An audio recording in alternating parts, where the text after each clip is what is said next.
All right, LaShawn. Well, hello, everyone. I am Hattie Portis Jones, and I am Secretary of South Metro Democratic Women's Council. The organization's purpose is to create awareness and facilitate support for various social issues and programs that concern women in the South Metro and South surrounding area. The council is extending an invitation to all eligible candidates for each of the South Metro Democratic Women's Council cities for the upcoming municipal election. An email has been sent to each qualifying participant to participate in our interview series. Today, I have the pleasure of introducing Mr. David Lee Williams from the City of South Fulton, who is running for the position of City Council District 4. Welcome, Mr. Williams. Hello, how are we doing?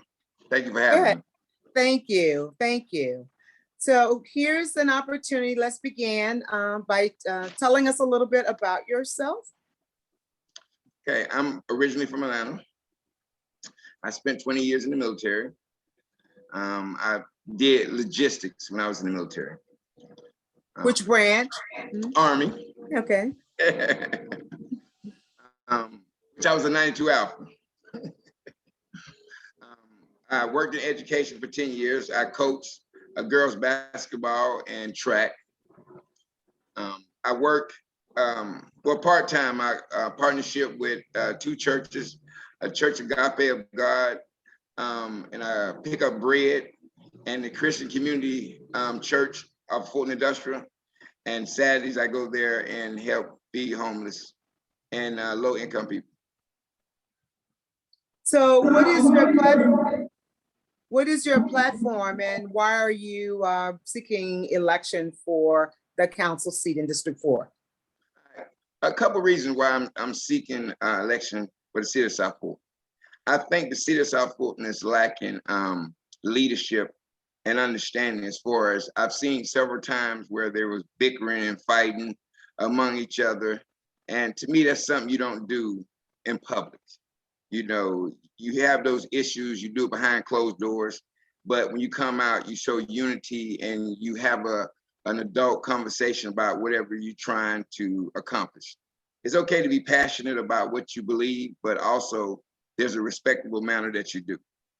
And that's one of the things I can say the military taught me, how to handle situations in a democratic manner. It don't necessarily have to be name calling and stuff like that. It can be sit down and compromise. Two, I think we're lacking a lot of resources for our seniors as well as our youth, that I think that we need to try to work out and help.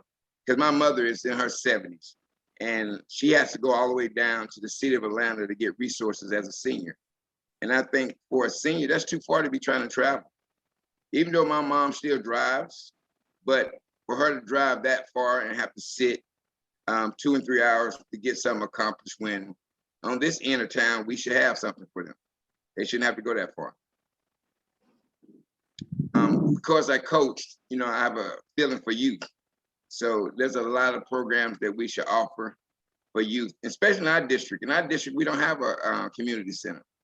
We don't have a gym or something for the youth. So that's something I think every district should have at least one. That way, if a family doesn't have transportation or adequate transportation, at least if it's in the district, it'd be close enough for them to get there. So what makes you qualified for this role?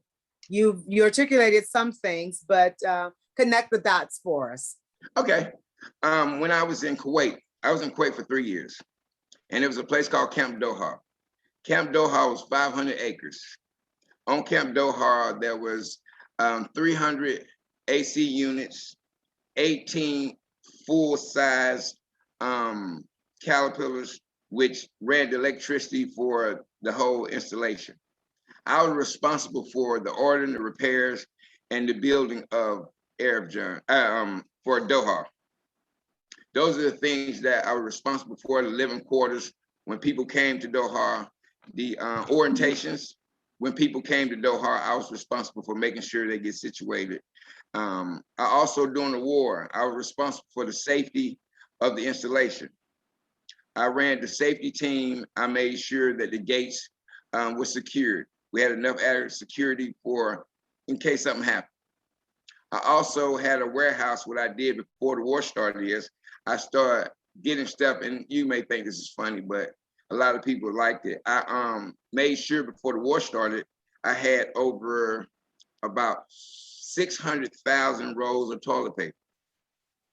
I had over 200,000 paper towels, napkins, stuff that the soldiers would need if something happens so they can get to. That they wouldn't have to worry about trying to order from the United States, which would have took weeks before it got there. All they had to do from Iraq was to call me in Kuwait, and I can get it to them in a couple of days because I had pilots that will, because they knew me, they would drop stuff off wherever it needed. So was that coincidental that you had the supply of toilet paper and paper towels? Or did you have a vision, or you had some information that the rest of us didn't have, that was going to be an issue? Well, what I had is when I was able to sit in on some of the meetings with the general, because I was the EOR for Camp Doha, which was an equal opportunity representative. So I sat in on the meetings, and in the meetings, they would tell you what they think could possibly happen. We could possibly store X number of people at the installation.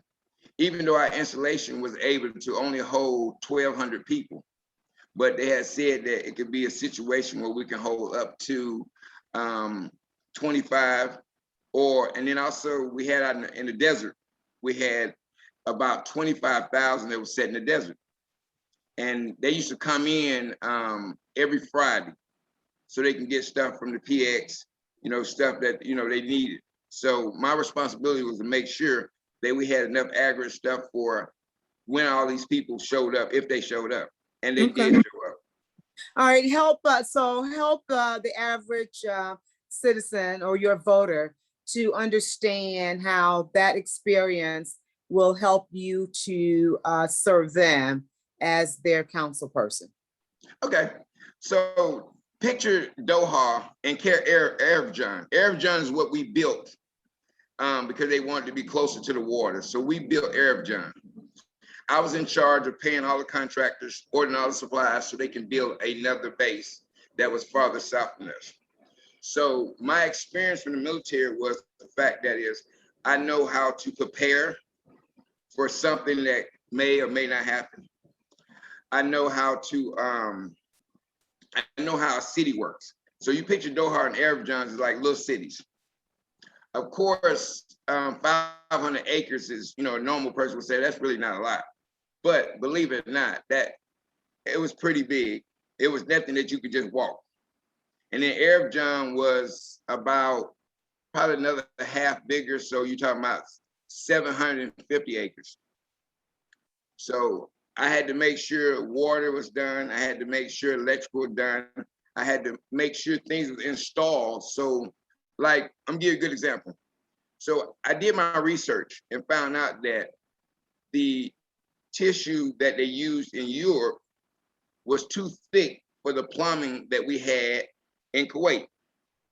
So I had to make sure I ordered the right type of tissue, which at that time was 1-ply.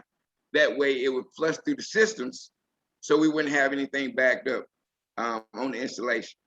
So my background is before I do anything or make a decision, I make sure I do my homework and find out the best choice that works for that situation.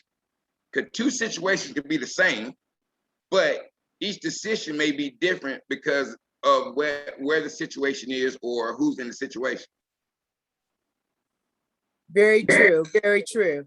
And so you've alluded to this a little bit, but you are you're running for an office at in an abnormal time, and that is in the middle of a pandemic. And we thought we were coming out of it, but now we're headed into another one or a different kind. Right. What legislative priorities would you push or support given we have to operate in the middle of this pandemic? Okay, now the way I feel about it, well, first, let me say this. One, I don't think that the communication of what's going on is being really put out there so people can understand. A lot of my friends did not want to take the vaccine until I explained to them in 2000, I took what was a SARS vaccine, which was a 2-shot series. In 2004, SARS turned into COVID-19. And now everybody's thinking that the shot took a year and everybody's scared. And I told them, if you research, you'll see that COVID-19 was in 2004. So this ain't something they just created within 1 year. To me, I always laugh and joke and say it's been sitting on the shelf and they decided to go pull it off the shelf. So I took the vaccine because I have a mother-in-law who's 84 years old. I have a mom who's in her mid 70s. I have a daughter that's autistic. So I could not be selfish and knowing I work for FedEx, that I go out there, get sick, come home and get everybody else sick. So I took the shot, even though I think I was already good, but I went ahead and took the next shot just so I'll make sure everybody in my house is safe. And that's me. I do what's good of the group. The best thing, you will never be able to satisfy everybody. There's always gonna be one person that no matter what you do, they're gonna be, oh my God, really? But my job would be to make sure the majority will be happy, or if not happy, satisfied with the decision that's made. Also, which I didn't say earlier, budget.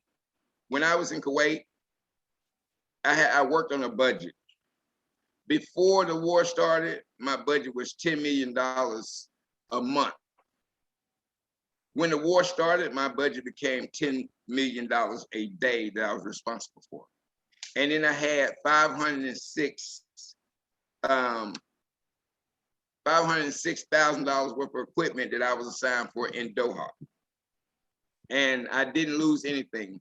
The commander, before he left Doha, he was missing maybe 109 pieces that went to Iraq. Well, they flew me to Iraq and I found every piece. And then when I got to Iraq, I had no transportation of my own. So I acquired a vehicle, which I was looking for. And then I rode around Iraq by myself, no escort, and recovered every piece of equipment. Either I had them signed for, which went to their unit, or I brought it back and had it flown back to Kuwait. Okay, so again, translate for us. How does that help your constituents today, that experience?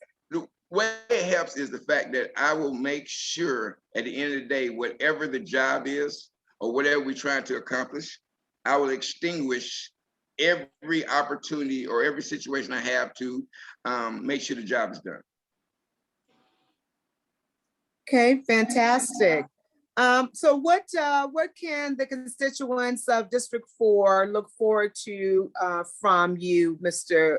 Williams, that they're not already receiving from the current, from the incumbent? I'm a listener.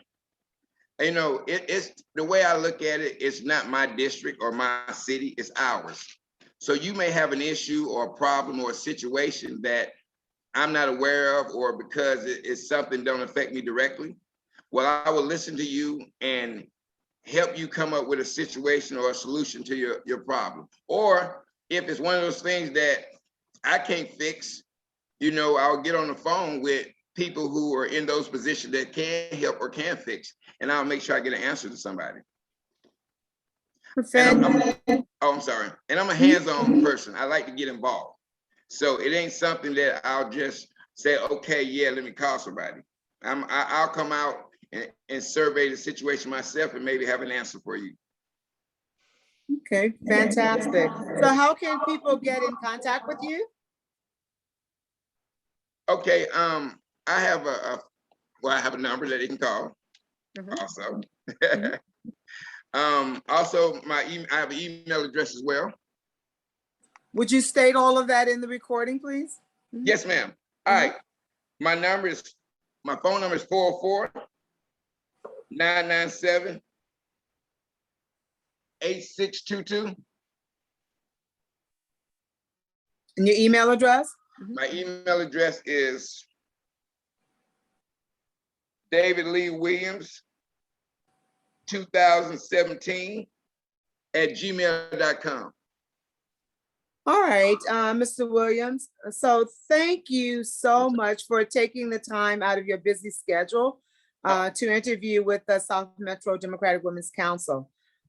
This interview is vital for the people who live in that district to get to know all of the candidates, to know a little bit about you specifically, and to know your platform and why they should consider voting for you. So with that, I'd like to say thank you again on behalf of the South Metro Democratic Women's Council, and good luck with your campaign. Any closing remarks? Yes. Yes, Mhm. yes. Mhm. Also, if possible, davidleewilliamsjr.com is my website. On there, those who wasn't listening can always go on there and learn a little more about me.